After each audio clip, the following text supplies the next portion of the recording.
Welcome to Season 3 of Time to Press Pause, Real Life Stories from the C-Suite.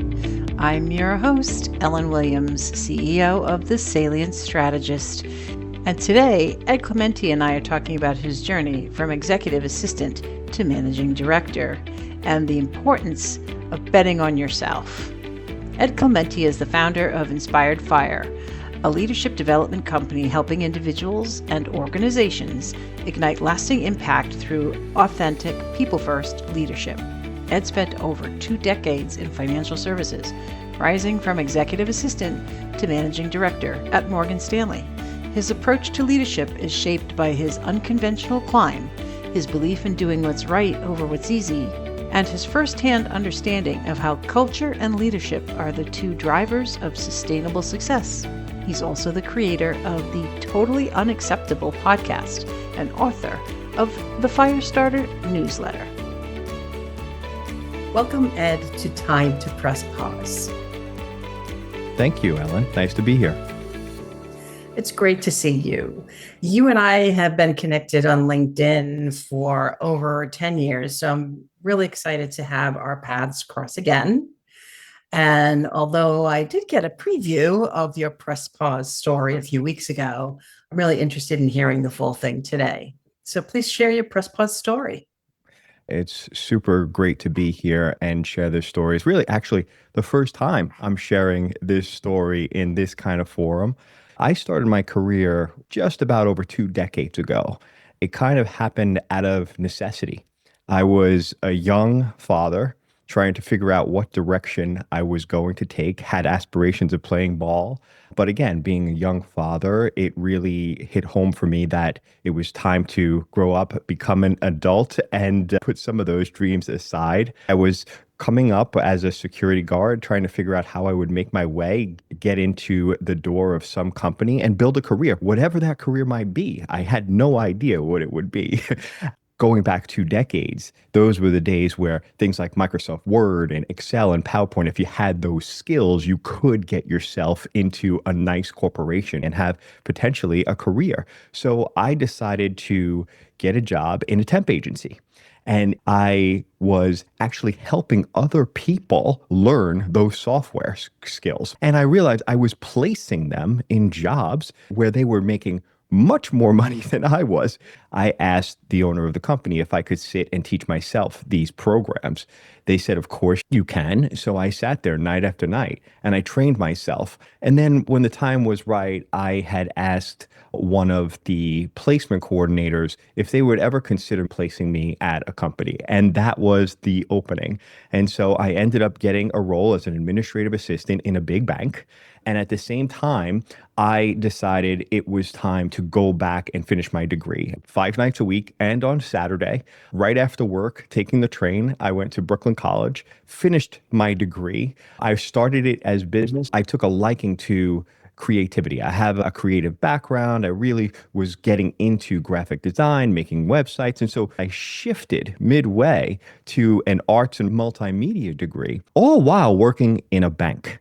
And right when I finished my degree, I started putting resumes out there and I got a really great opportunity working for Morgan Stanley as an administrative assistant. And all the way I was thinking, let's just get in, make some money, and who knows what opportunity might be out there in the future. Now I had a college degree. And the one promise I made to myself walking through the doors of Morgan Stanley was I was going to work really hard, prove myself, and do something I hadn't done in any job yet, which is then ask for opportunity. And I did that. And so in my very, very first day at Morgan Stanley, they were so gracious and they were happy to have me. And he said, how can we start this? And I said, well, I have one request. At some point, all I will ask for is an opportunity. And my boss, my new boss, said to me, how long do you? I said, it's up to you. He's like, you got to give us 2 years. Done. I was going to blow people away. I was going to take on more responsibility. I was going to differentiate myself and be authentic. And so there I am as an administrative assistant on a big trading floor, super excited, making more money than I ever had made before, which wasn't a lot, by the way. And I remember telling my wife at the time, just bear with me. I want to be the first one in, last one out, but I will make this pay off. And to her credit, she did. I saw so many opportunities to make things better, even in my admin role. And I just kept doing that. And as it happens in the financial industry, things change very, very quickly. So the 2 years that I wanted to give my new bosses didn't turn out to be 2 years. And so it was something like 14 months that they were pivoting. And I went in, knocked on the door. I said, I don't know if you remember, but we kind of had a deal where I would give the very best of myself and it would be for 2 years, but you're moving on. Is there any opportunity? And to their credit, they said, absolutely. You have proven yourself and we want to get you into the thick of things. They opened up doors for me to go into what we call operations in finance, to quote them, to learn the pipes so that you understand how things work.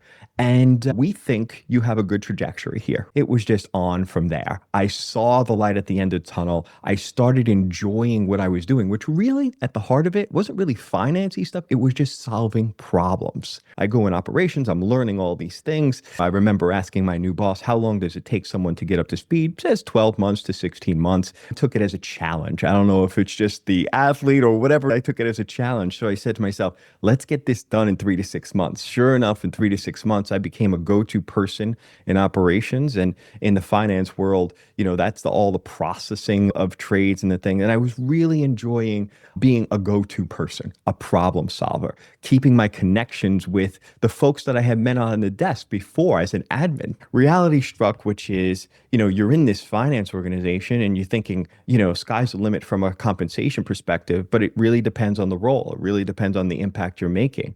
And I didn't see those numbers reflected in the effort in my current role. And I had the necessary conversations. And luckily, I had built really good relationships. But once again, I had to really understand my value and not be afraid to ask for what I felt I was worth.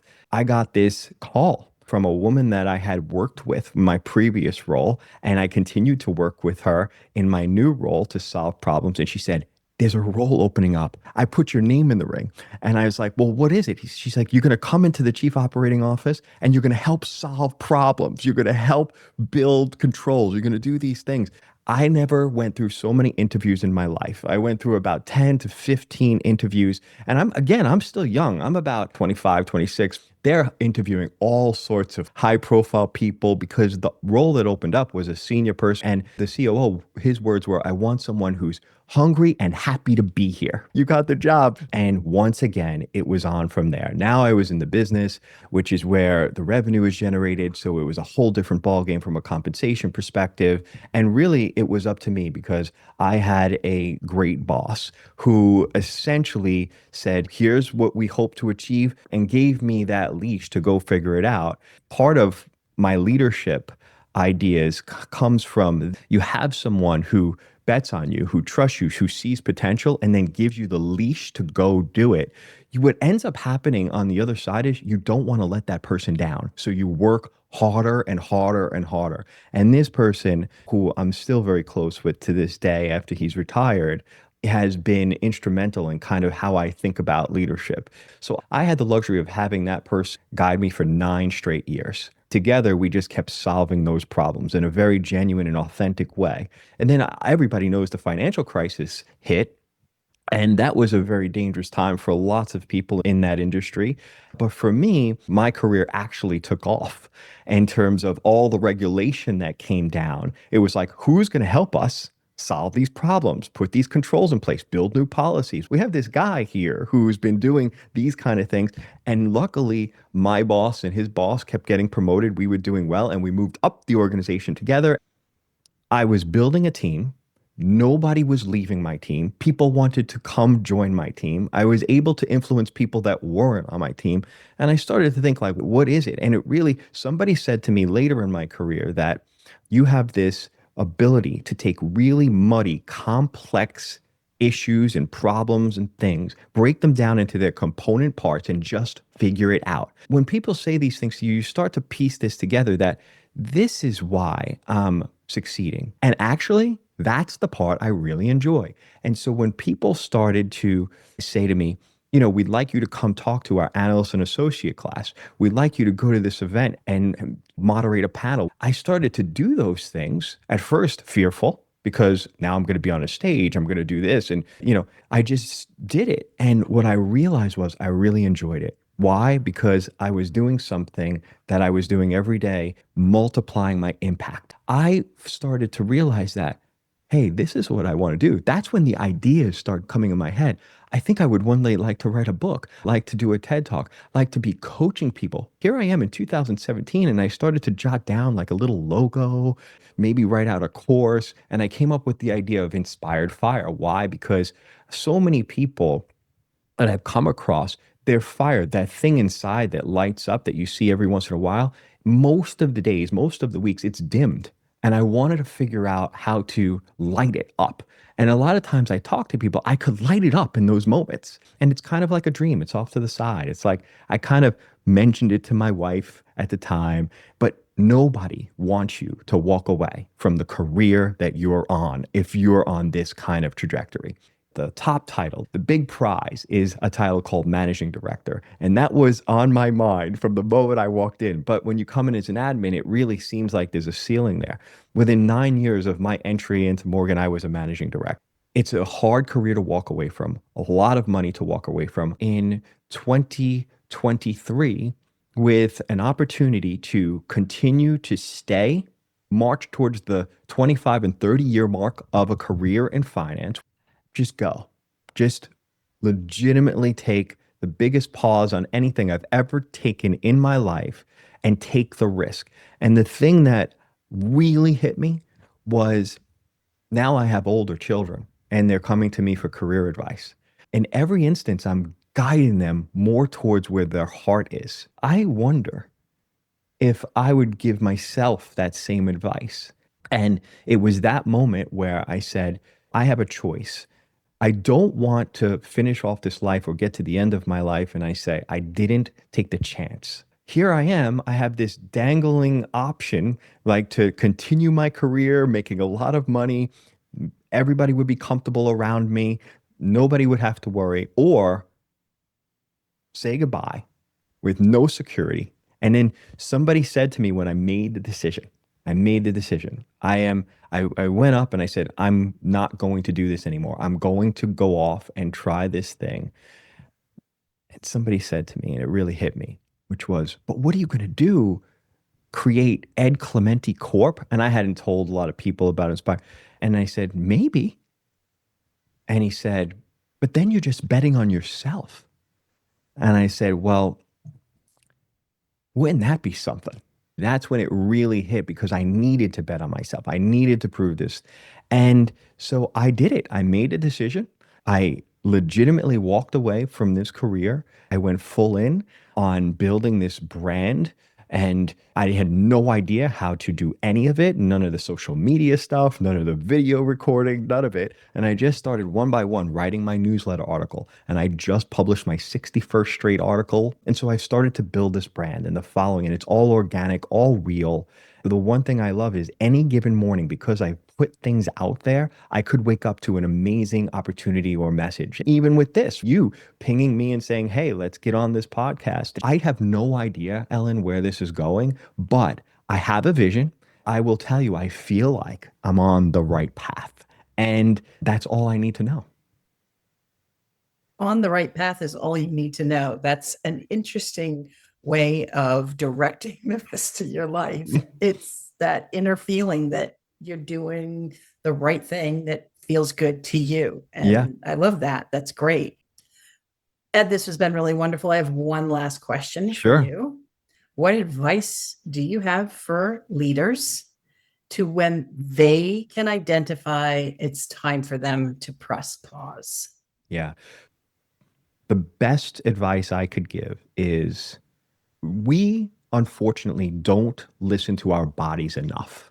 And for me, I just feel that our bodies usually are telling us the direction of travel, the GPS. And so for me, there was something in my body, in my heart and mind that was saying, there's a different direction you should be taking.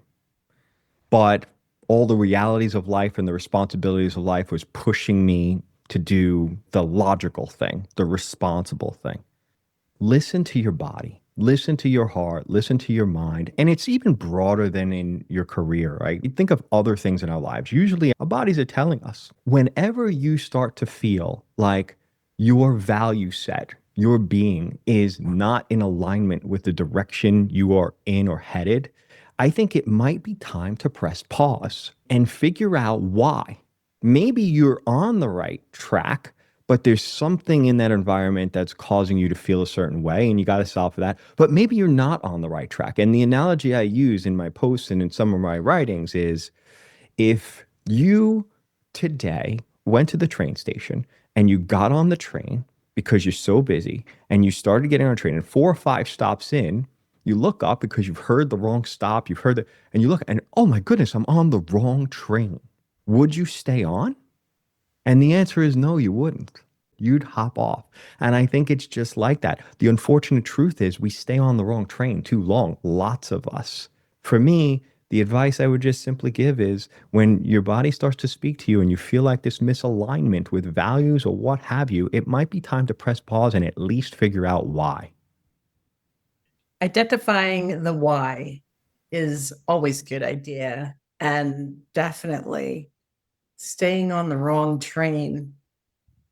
I definitely see myself as have been on the wrong train in the past. And I love that analogy. I think I'm a very visual person, so that was perfect for me. Totally saw that story and totally connected with it, as I think most of my listeners will as well. That's great. That's great. Ed, thank you for your wisdom. Thank you for sharing your story for, I guess, the first time in this platform. Yes. I appreciate you being here. And it was really wonderful to have you here on Time to Press Pause. Oh, it was a pleasure, Ellen. Thank you for having me. Thank you for listening to Season 3, Episode 1 of Time to Press Pause.